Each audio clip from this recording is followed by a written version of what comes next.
मैं कमलेश मौर्य, सहायक प्राध्यापक, मुस्लिम विधि के अंतर्गत डिसोल्यूशन ऑफ मैरिज, विवाह विच्छेद पर एक व्याख्यान प्रस्तुत करता हूं। आइए जानते हैं मुस्लिम विधि के अंतर्गत डिसोल्यूशन ऑफ मैरिज को। पहली हेडिंग है meaning of dissolution of marriage, विवाह विच्छेद का तात्पर्य। जब ईश्वर द्वारा, न्यायालय द्वारा या पति द्वारा या पत्नी द्वारा विवाह संबंध को समाप्त कर दिया जाता है तो उसी को विवाह विच्छेद कहा जाता है। दूसरी हेडिंग है kinds of dissolution of marriage, विवाह विच्छेद के प्रकार। विवाह विच्छेद निम्नलिखित प्रकार के होते हैं, आइए जानते हैं। पहला है बाय एक्ट ऑफ गॉड, अल्लाह के द्वारा। जब पति या पत्नी की मृत्यु हो जाती है तो विवाह विच्छेदित हो जाता है, इसी को अल्लाह द्वारा विवाह विच्छेद कहा जाता है। दूसरा है बाय कोर्ट, न्यायालय द्वारा।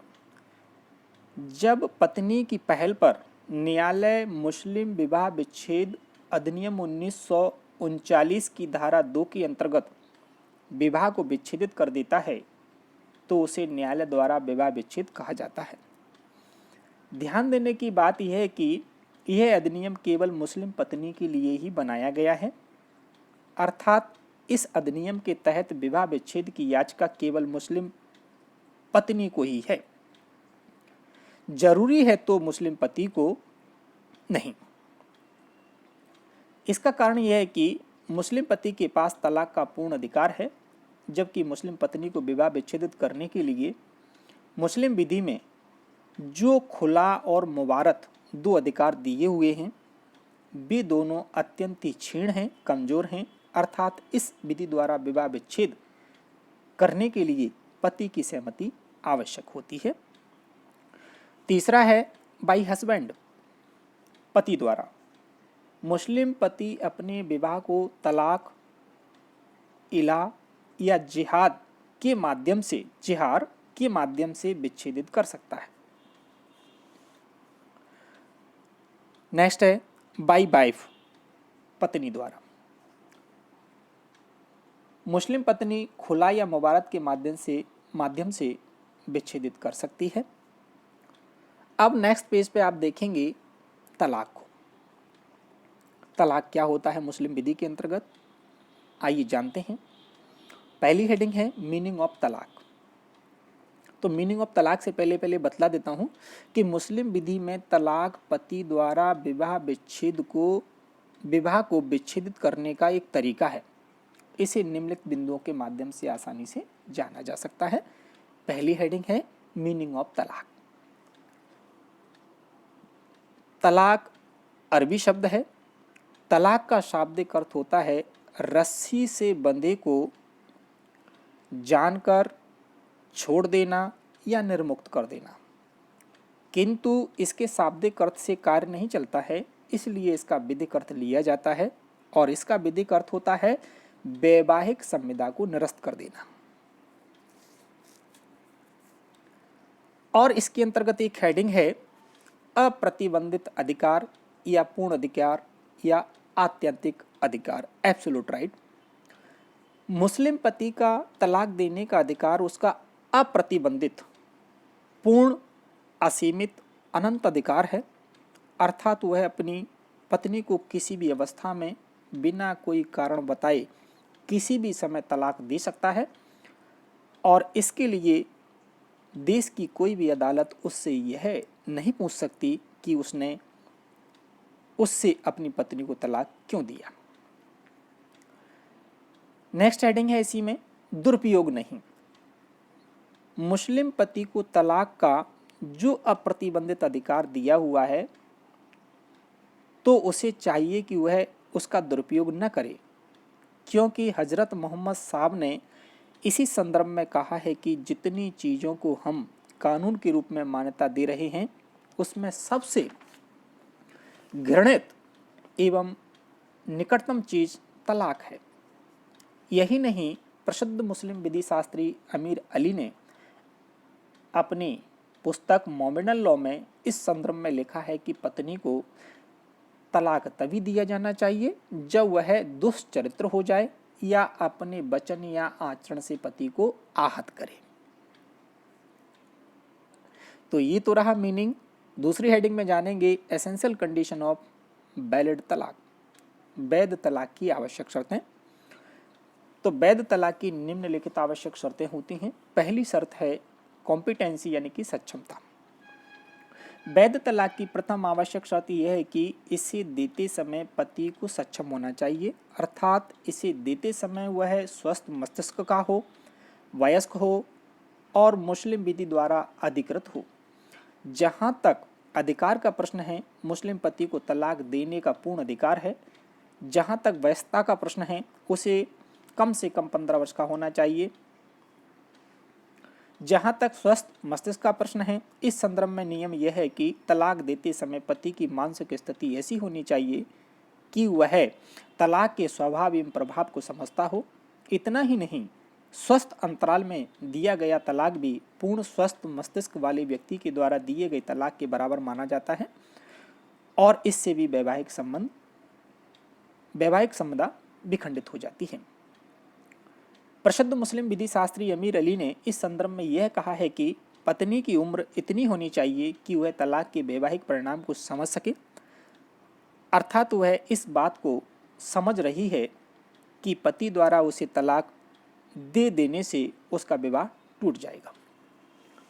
एक ध्यान देने योग्य बात एक और है, यदि कोई अस्वस्थ मस्तिष्क का व्यक्ति अपनी पत्नी को तलाक दे देता है तो वह तलाक वैध नहीं माना जाता है और इससे उसका विवाह टूट नहीं जाता है। दूसरी आवश्यक शर्त है वर्ड्स ऑफ तलाक मस्ट बी एक्सप्रेस्ड, स्पष्ट एवं सुव्यक्त। वैध तलाक की दूसरी आवश्यक शर्त यह है कि तलाक के शब्दों को सुव्यक्त एवं स्पष्ट होना चाहिए। यदि तलाक के शब्द स्पष्ट एवं सुव्यक्त नहीं है तो न्यायालय को चाहिए कि वह पति का आशय देखे कि वह वास्तव में अपनी पत्नी को तलाक देना चाहता है या नहीं। एक केस देखिए, इसमें मोहम्मद इरफान वर्सेस मुसम्मात मोहंदो 1952 पेशावर का मामला है। ये के मामले में बड़े भाई ने छोटे भाई से शहद की बोतल छीनने के प्रयास में विफल होने के दौरान यह कह दिया कि यदि मैं तुमसे शहद की बोतल नहीं छीन पाया तो समझ लो कि मेरी पत्नियों का तलाक हो गया।